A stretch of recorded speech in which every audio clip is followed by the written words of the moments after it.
back to the quarantine kitchen. It's nighttime. People in my house have gone to sleep. And I was thinking to myself, and I don't really talk to myself like that, but I did say, yo, Katie, some of these people that you know and love have just made it to the pretty much end of a very hard week, full of unexpected twists and turns. But seriously, some of you have worked really hard this week and overcame some big obstacles, and I'm proud of that. But also, you've got a weekend coming up, and I want you to be able to spend that time doing things you want to do and not things you have to do. And if cooking feels like a have to, this is a really great option for you. So what we're gonna do is we're gonna make some chicken and dumplings in the crock pot. So I'm gonna start them tonight. It's gonna take about 8 hours on low, plus an additional hour and a half in the morning to finish it up, which means I'm probably gonna have chicken and dumplings for breakfast. But if you wanted to start this in the morning on Friday or even Saturday, you could, or any day. You don't have to do it on a Friday or a Saturday. That's not a rule. But that way you can just spend some more time hanging out with your peeps and decompressing. So anyway, we're gonna just get this started and we'll finish it up in the morning. It's really pretty simple. So this is hot chocolate, not coffee. I don't drink coffee this late at night. Not an animal. But there is a rooster on my mug. So, Anyway, let's get started. So, in my crock pot, I've got about 2 pounds of boneless, skinless chicken thighs. If you want to use breasts, you can. I just prefer chicken thigh. I think they taste a little better. They're a lot juicier. So that's just a preference. But if you've got breasts, use them. If you've got some mixed pieces, use that too. Just whatever you like. So to that, we're going to add not a ton of stuff to get it started. We're going to add, I've got some spices, salt, pepper. I just use what I've got on hand. Salt, pepper, a little oregano, thyme, garlic. That's not the only thing you can put in there. You can put whatever you like. I've got about a tablespoon of salt, about a half tablespoon of black pepper. I always use kosher salt and not table salt when I cook, just because the granules are a little easier to see, especially when you're seasoning something. But also, table salt is more salty per ounce than like a kosher salt or a sea salt. So we've got the salt, the pepper, and about a teaspoon each, heaping teaspoon of thyme, oregano, and garlic. So I'm just gonna add that in right on top of the chicken, because I want the chicken to get quite a bit of this seasoning. Then we're gonna cut up 3 vegetables.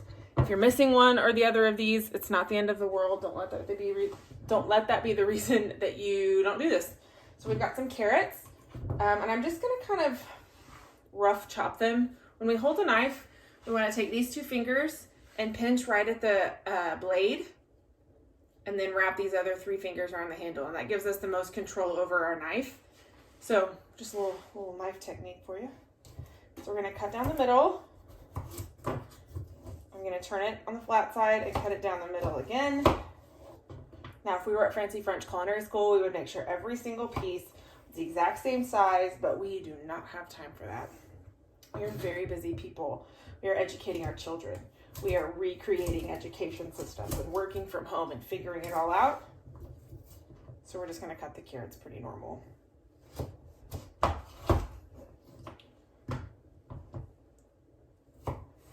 All right, then I'm gonna take them all, bunch them up together. When I hold food with I'm right-handed, so with my left hand, excuse me, we wanna take them and tuck under so that we're using kind of our knuckles as the guide and not our fingertips, right? Because these are important. So knuckles under, then we use our knuckles as the guide for the knife. So we're just gonna cut them right down the middle. Then we're gonna take some celery. We're gonna cut it right down the middle, just like we did with the carrots. Right down the middle. Right down the middle. Right down the middle. Same thing.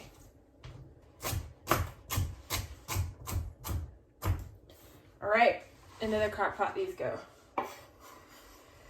Now, you could probably get away with using this in an Instant Pot. I don't really know a ton about Instant Pots. I don't really use them. But I'm sure you could do this. It's probably need to add maybe more liquid, less liquid. I don't really know what the rules are for that. But you could also just do this on a stove top and cut the chicken up and brown it, add the veggies in your stock and kind of let it cook for an hour or two and then finish it up from there. So it's a really versatile option. So now we've got our onion. This is our onion. We're going to look at it like the globe, and this is the North Pole, and this is the South Pole. We always want to cut from north to south and never from east to west, right? Because these two bits help hold our onion together as we're cutting. All right, top to bottom, right down the middle. Then I'm going to take my knife and my cutting board, palm like this, and I'm going to make 2 cuts just to kind of help me cut my onion into smaller pieces. I'm then going to rotate my onion to me.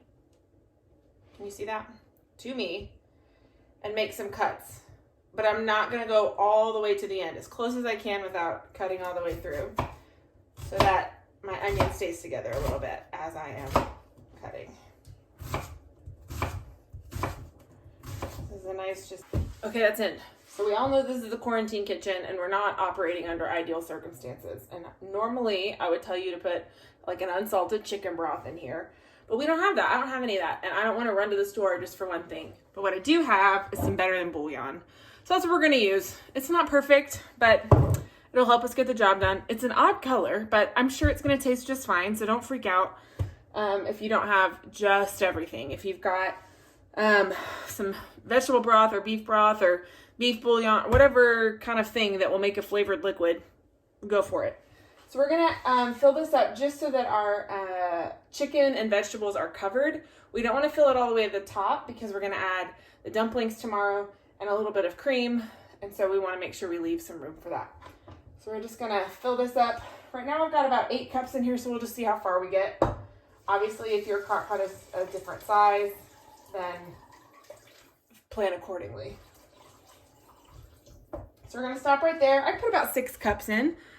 So that's pretty much it. I'm going to put this on low for about 8 hours. I'm going to wake up in the morning and we're going to finish it up. So I hope you all have sweet dreams and I'll see you very soon. And we're back. It's morning time. The house is starting to wake up. We're all slowly sipping our coffee, trying to wrap our head around a new day.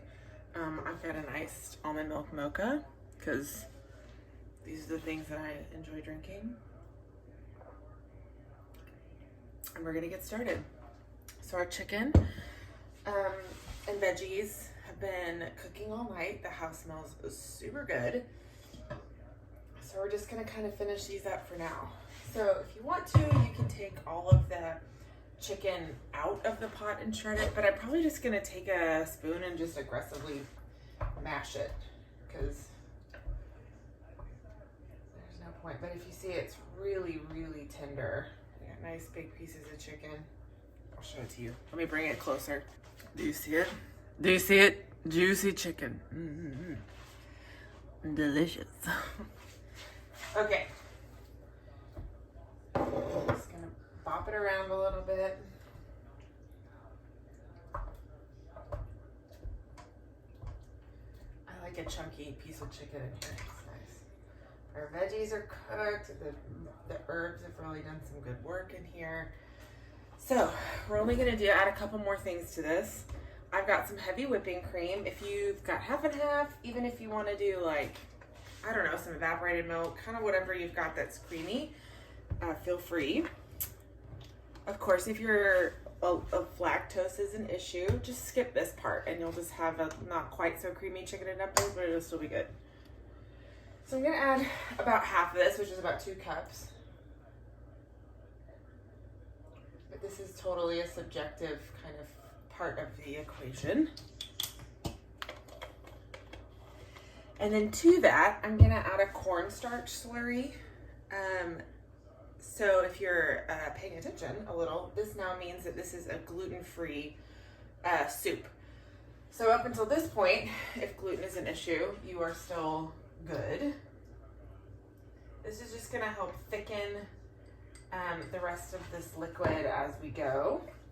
Of course, the biscuits will also help do that we're gonna add, the dumpling part.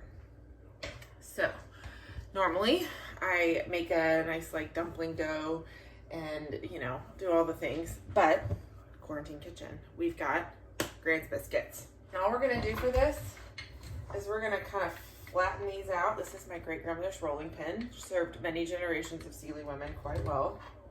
And we're just gonna kind of mash it. You can spread it around. We just want it to be a little thinner than usual.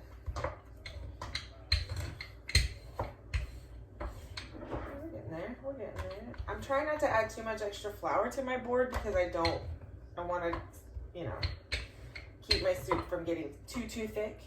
It's an extra flour would mean it would kind of gum up a little bit. So if you're gluten intolerant, I'm sure you would know better than I would what things work and don't. And so if you've got a biscuit recipe, feel free to use that and make it delicious. So all we're gonna do is cut this into some strips. And then the longer pieces I'm gonna cut in half. And that's it. These are gonna go into the crock pot. You're gonna stir them all up when you're done. We're gonna turn it on high for about an hour, hour and a half, and that's it. And we'll come back when it's done. All right, friends, our chicken and dumplings have been cooking for an additional hour, hour and a half on high, and we're ready to eat. So a good 10:30 in the morning bowl of chicken and dumplings coming right up.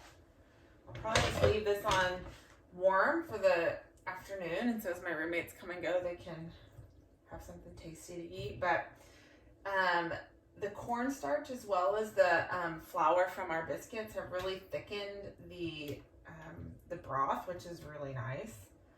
So we're just gonna plate a little bit of this up into this bowl.